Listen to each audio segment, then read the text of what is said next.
1913 में Colombia university के अंदर जब वहां देखा कि लड़कियां मर्दों के बराबर है, एजुकेशन में तनख्वाह बराबर है, तो उन्होंने उसी दिन ये डिसीजन ले लिया था कि मैं देश में जाकर दो ही वर्गों को मजबूत करूंगा जो सदियों से गुलामी की जंजीरों में है, एक महिला वर्ग और एक अछूत वर्ग। तो मैं आज बड़ा खुश हुआ हूँ लड़कियों, आपको बाबा साहब डॉक्टर अम्बेडकर का जो अपमान हुआ है उसका बदला लेने के लिए आपने घर घर में जाकर उस हिंदू कॉन्वेंट को, जिसके तहत आप लोगों को ताकतवर बनाया गया और उसको घर घर में पहुंचाकर बाबा साहब के उस आसान को तकलीफ को आपने हल करना है। तो आज मैं फिर दूसरी बात ये कहकर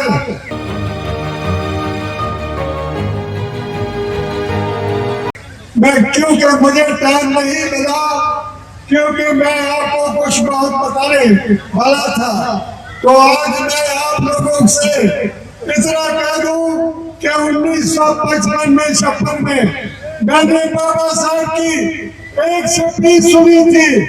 उस वक्त मेरी उम्र 16 साल की थी।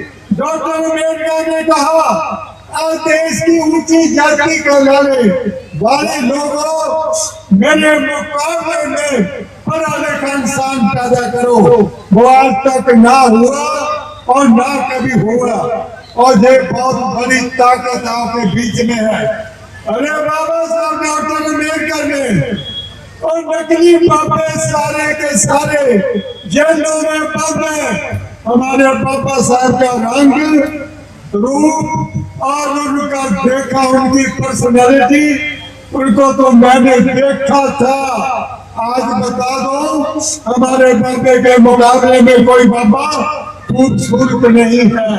जितने नलायक बाबे थे वो सारे ही, अरे राम रहीम आसाराम बापू और बड़े जेलों के बीच में है बाबा साहब के कानून के तहत। तो मैं लड़कियों को इतना कह दूं कि 1913 में कोलंबिया यूनिवर्सिटी के अंदर बाबा साहब ने जब देखा लड़कों के बराबर है, एजुकेशन में, तनख्वाह में, इज्जत और मान सम्मान में, उन्होंने उसी दिन कसम खाई थी कि मैं लड़कियों को देश में जाकर बहुत मजबूत बनाऊंगा। और 1942 के अंदर 1942 में बाबा साहब बासरा की काउंसिल में लेबर मिनिस्टर बने। लेबर मिनिस्टर बनते ही उन्होंने 8 घंटे की जो ड्यूटी आजकल कर रहे हैं वो बाबा साहब की देन है। चाइल्ड लेबर बंद की, उसके बाद बाबा साहब ने जो मैटरनिटी लीव है ये बाबा साहब की देन है। उसके बाद एज ए लॉ मिनिस्टर जब उन्होंने हिंदू कोर्ट में पेश कर दिया, पेश करने के बाद उनका बड़ा विरोध हुआ, इतना विरोध हुआ जिसके तहत भारतीय लड़की को मान और सम्मान के साथ जीने के अधिकार दिए। बाबा साहब अभी बनते जी बड़ा क्रांतिकारी भाषण कर रहे थे, वहां भी मैं जाऊंगा।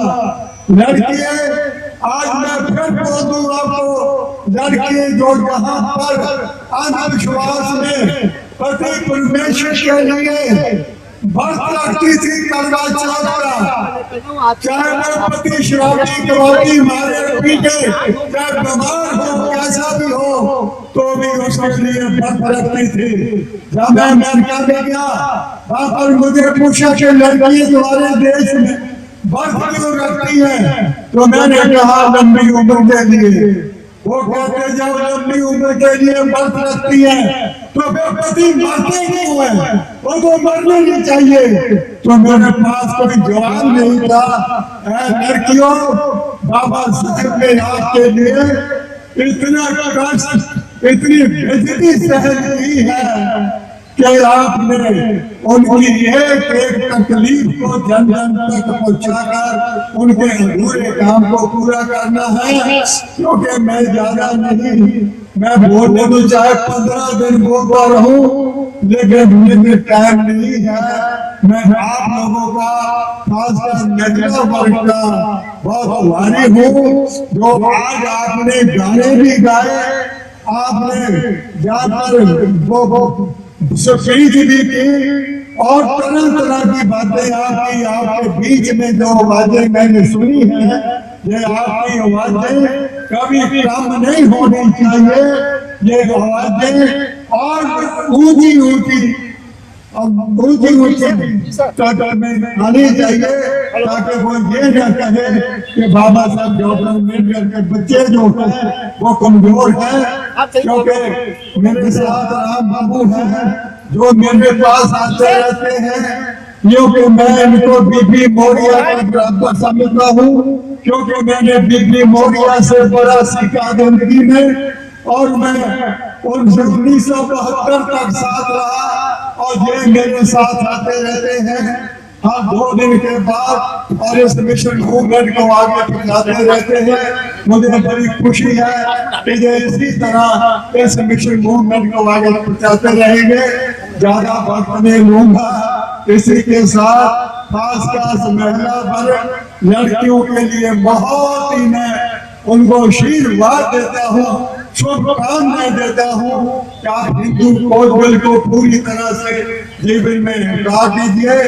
मैंने 10 बुक भी आपके लिए भेजी है, हिंदू कोड बिल की आपको दे देंगे।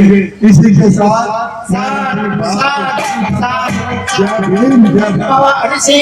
महिलाओं के प्रस्तुति को ये साहब को थोड़ा नीचे ले जाए, पानी के पास साहब को नीचे ले जाए। देखिए आज आदमी के लिए आदमी से बड़ा है वही आदमी। मैं आमंत्रित करूंगा श्री शशि भूषण जी राज्य करीब को आए और अपने प्रश्न प्रस्तुत करें।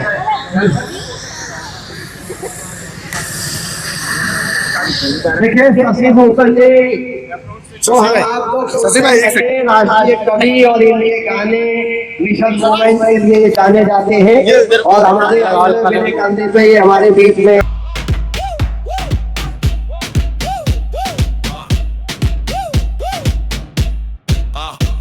किताब में लिखा था सबको समान हक मिलेगा, पर सत्ताधारी खेल खेल कर अपना घर भरते हैं।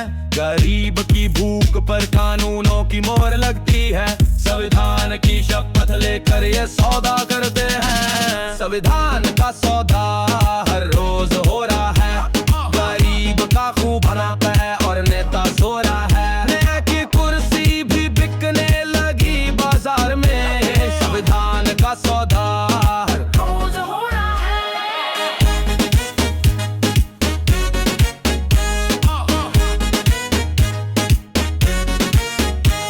वोट मांगने आते हैं, बड़े बड़े वादे करते हैं, जैसे ही सत्ता मिलती गरीब की आवाज मरते हैं। कागज पे कानून बनते पर अमीरों को फायदा, गरीब की तकदीर वही दुख और दर्द का साया।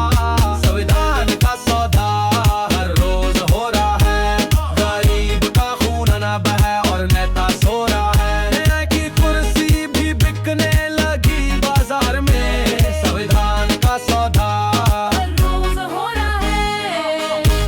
पूरे देश के अंदर जहां कहीं भी बहुजन समाज पर एट्रोसिटीज होती है, उस एट्रोसिटीज पर अगर वो व्यक्ति वो परिवार मेरे पास तक पहुंच जाता है, जिन केसेज में मेरे फोन के जाने के बाद एक्शन हुआ, उस पर रेप केस तक है, कुल्हाड़ी से काटे हुए हमारे समाज के बहुजन समाज के लोगों को काटा गया, उन पर कार्रवाई कराने का काम किया।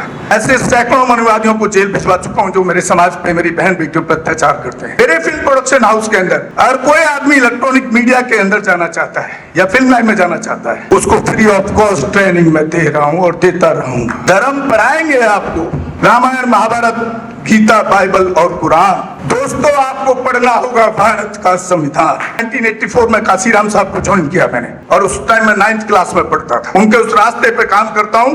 सामाजिक आंदोलन चलते रहना चाहिए, राजनीतिक आंदोलन चले या ना चले। ना बिकता हूँ, ना मुझे कोई खरीद सकता है, ना समझौता करता हूँ। सिर्फ 18 घंटे काम करता हूँ। जब तक मेरे समाज के, बहुजन समाज के पीड़ित व्यक्ति को न्याय नहीं मिल जाता, तब तक मैं बाबा साहब के विचारों और संविधान पर चलता हूँ। 9810085714। गांव की घटना है, ठाकुरों ने राइफल से गोली चलाई, मारने का प्रयास किया, सिर्फ बारात चढ़त के ऊपर की, इस रास्ते से बारात नहीं चढ़ गई, ठाकुरों का रास्ता है। सारे चैनल को बोला कि भाई स्टोरी चला दो, किसी कोई चैनल पे स्टोरी चलाने के लिए तैयार नहीं होगा। कौन से बहुजन समाज को न्याय दिलाने की बात कर? काशीराम साहब कहते थे कि मैं किसी की शादी में नहीं जाऊंगा, किसी के फंक्शन में नहीं जाऊंगा, किसी के घर नहीं जाऊंगा, ना शादी करूंगा, ना गए कभी। जो संगठन, जो राजनीतिक लोग चला रहे, वो अपने घर में पहले सुरक्षा और बंगला और पैसे का और बड़ी कार का इंतजाम कर रहे हैं। उस पर भी आपको सोचना चाहिए। फिल्म लाइन और इलेक्ट्रॉनिक मीडिया में इस समाज के लोग, जो पुअर सेक्शन है, पुअर कास्ट जिसको कहते हैं, SC ST OBC माइनॉरिटी, एक भी चैनल का कोई भी मालिक इस देश के अंदर आज तक नहीं है। क्यों नहीं है? हमारे चैनल लाइक, शेयर, सब्सक्राइब देखना मत भूलिएगा। इसी के साथ आप लोगों से विदा लेता हूँ। जय भीम, जय भारत, जय संविधान, नमो बुद्धाय।